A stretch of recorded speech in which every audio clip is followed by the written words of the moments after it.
I want you to picture this. You play through the entirety of Fear and Hunger 2 Termina, and you decide to be extremely ruthless and end all other contestants by the end of day 2. Because you heard there was a secret ending if you did. So you go on a crusade and do just that. Make it to the end of the day after ending all of the other contestants. Perkle says that you are bloodthirsty enough for the true reason of this ritual. Perkle says that the ritual for Rare was just a front. The true reason of the festival was not for Rare, as he left this world long ago, but for the new god he worships, the Sulfur God. What this new ritual was to find someone worthy of becoming a cult member of Sulfur. Becoming one is as easy as just dying. However, you won't die, quote-unquote. You'll be sent to the sulfur pits where the Sulfur God lies, and be burned by the sulfur until your humanity is burned away, and the only thing left will be pure freedom. He then says you will face him as equals. Then the ritual begins. This is probably how you will first hear about the Sulfur God, a god that is very rarely talked about in Fear and Hunger. However, despite being only mentioned a handful of times, he is one of the most memorable gods in the Fear and Hunger universe. We will be talking about a few topics in this video, so the video is quite easily digestible. We'll be talking about what is alt-right stated about Sulfur, Sulfur's influence and reach, and then theories on Sulfur. Before we start, I want to thank everyone for the great support with the videos and the polls and whatever else I've posted. So much that it has Mirio, the creator of the game himself, has seen these videos. I hope you all enjoy this video, and let's talk about Sulfur. The Sulfur God came to be from the ascended god Alll-Merr. If you know about this game, you probably know all about Alll-Merr. However, if you don't, let me explain. It is said that Alll-Merr was originally a man born about 1900 years ago. He was a strong, influential figure and he gathered 12 disciples. Eventually, sultans and kings of the time managed to get one of his disciples to betray him. This in turn gave these kings and sultans a way to crucify Alll-Merr. Alll-Merr died and was buried in an ancient tomb near Mahabra. Eventually, he came back as an ascended god. Alll-Merr, now back as an ascended god, laid waste to all the sultans and kings that killed him.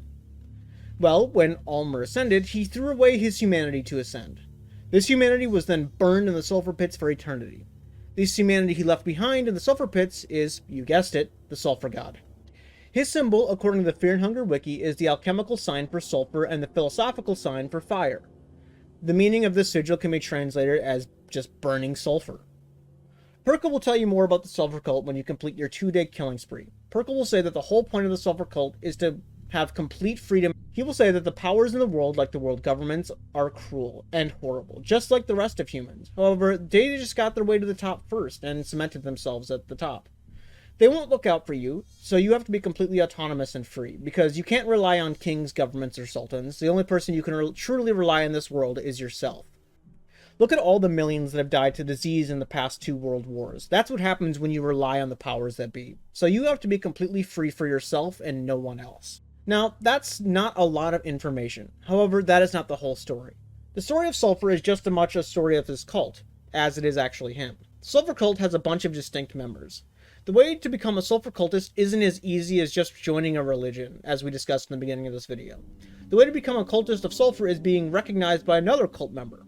So I'd like to discuss how every cult member we know of and how they got into the cult of Sulfur. The first one is Baron Einhard von Dutch, otherwise known as Needles. He constantly cuts people's heads off, but he joined the cult of Sulfur by sacrificing himself and his only daughter, and probably many others. When they all died, they were sent to the aforementioned sulfur pits. Then later, the Baron brought back his Needles, who can be found in Pre-Evil during the events of the second game. A clown inspired by the Terrorizer movie. He will cut off other contestants' heads, as well as just appear in random rooms with a creepy hum. Killing him and analyzing him as Dan will reveal that this weird clown is probably the Baron. The second one is Stitches. This one is pretty much the same as the last one, but it's the Baron's daughter. This is also Dan's late wife, who he will once again recognize that she is his wife when he analyzes her. She is a slightly muscular woman that hasn't confirmed to kill anyone as far as I know at least. However, she is responsible for sewing people together and things together against their will. Things such as the centaur, the sew job, lol, and the living flesh. So although she hasn't directly murdered anyone on screen, she probably has off-screen as well as making these horrible combinations of things that probably have killed people. The third member, and is my favorite character in the series, is Perkle. There's not a ton of information on Perkle other than he is probably the leader of the Sulfur Cult. He has obviously held several Termina festivals in order to find candidates for Sulfur as well. Despite being a former winner himself, this probably means he has killed tons of people. He also will be the one to indoctrinate you if you kill everyone by the end of day 2. He'll tell you more about Sulfur, the cult, and the ritual. He will then perform the ritual where you and him will kill each other, which he might not die from the ritual, but we really don't know, but who knows, he probably does.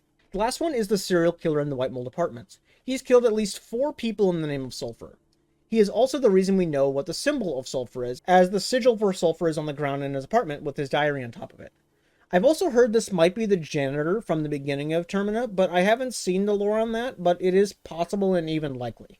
So what do all these people have in common? They have pale white skin with half their face painted blue. They all love killing things, or at least indirectly killing things, so we can assume that the sulfur pits turn your skin white. They probably paint their own face, as I can't see the scenario where the Sulfur God paints their face like a face painting booth at a kid's birthday party. So, the sulfur pits also burns away your humanity. It doesn't necessarily make you a murderer, I think. However, it burns away all of your conscience and lets you do what you really want to do and be. However, everyone that has done this just so happens to have already been a murderer. So perhaps the sulfur pits doesn't exactly make you a murderer, but makes you completely free. So that's the end of the part of the video we 100% know about sulfur. But let's get into theories that are most likely true, but we don't 100% know. So I'm just going to give a disclaimer there. This may not be true, but it most likely is. There are several theories on sulfur and what it means and who he is, but let's get some really common ones out of the way first. One theory states that Sulfur is the true god of humanity, and Alll-Merr is an obsolete being that has no power. It is stated that in Alll-Merr's lore that he came back after his own death and used a blood blade to kill all of the opposing kings and sultans to establish himself as the one true new god. Now, Alll-Merr is clearly a stand-in for Jesus Christ in Fear and Hunger. Now, everything we know from Christianity is in Alll-Merr's lore. Except, although when Jesus came back after 3 days, he certainly did not kill all the kings, and he didn't murder Judas and Pontius Pilate. He also didn't kill all the people that ordered his execution. This is where Jesus and Alll-Merr differ, which may mean that this is not really Alll-Merr who did all this. We know the Sulfur God is quote-unquote the evil side of Alll-Merr, and it certainly seems like something a human with thoughts of revenge would do, not a god who left his humanity behind. So this theory states that Alll-Merr was in fact the one left behind, and Sulfur is the god that people worship nowadays instead. This theory has huge credibility to it. It is not 100% confirmed, but it makes a lot of sense. Another thing that validates this is the secret passageway in the Church of Alll-Merr in Fear and Hunger 2 Termina. There's a large statue that Osa will say is not Alll-Merr, despite this church supposedly being an Alll-Merr church. It is similar, but it is not Alll-Merr. So it is likely that the Dark Priest nowadays worship someone who is not Alll-Merr. Who do we know that is very similar to Alll-Merr? Maybe someone like his other half? But this statue clearly doesn't look like the Sulfur God we know. Perhaps this is what the Sulfur God looked like before he went to the Sulfur Pits. Another thing that may or may not help this theory is in the museum. Pocket Cat will state that Alll-Merr has been depicted in 2 very different ways. In the West, he's depicted as a muscular white male and bald. However, in the East, he is depicted as a slimmer man with long black hair. The official reason why they are depicted in different ways is that in the East, they depict him before he ascended as a man. However, these two could be entirely different gods worshipped in entirely different ways. However, that could also just be me reaching. That being stated, it's very possible that the statue in the Church of Alll-Merr is just the Sulfur God before he went to the Sulfur Pits. A comparison that some people also like to draw is Sulfur to Satan, which I don't think he's like directly inspired by Satan. And this is going to sound really bad now that I compared Sulfur to Satan, but I believe that Sulfur is humanity at its basest form, or something like that, I don't know. Another theory is that Alll-Merr is Sulfur, not in the 2 sides of the same coin type relationship, but they are literally the same person, or at least sharing one body. Think like Sukuna and Yuji, or Greed and Ling. Another theory is very similar to the last theory, and it takes it to the extreme, that they are literally the same person. Like Alll-Merr and Sulfur are the exact same person, like Batman and Bruce Wayne. Just an alter ego that Alll-Merr can use to be as horrible as he wants and do whatever he needs. Who really knows, though? So, that's it for now. We don't know a whole lot about the Sulfur God, but I'm assuming we'll learn more in the coming updates, and especially in Fear and Hunger 3. So we don't know everything for absolute sure, however, we can always theorize. Anyway, I really hope you all enjoyed, and I'll see you guys next time. Thanks, bye, and I love you all. He's one of the most memorable gods in the universe. He's one of the most memorable He's one of the most memorable... Dude, I can't speak. What outright started a... What the fuck did I write here?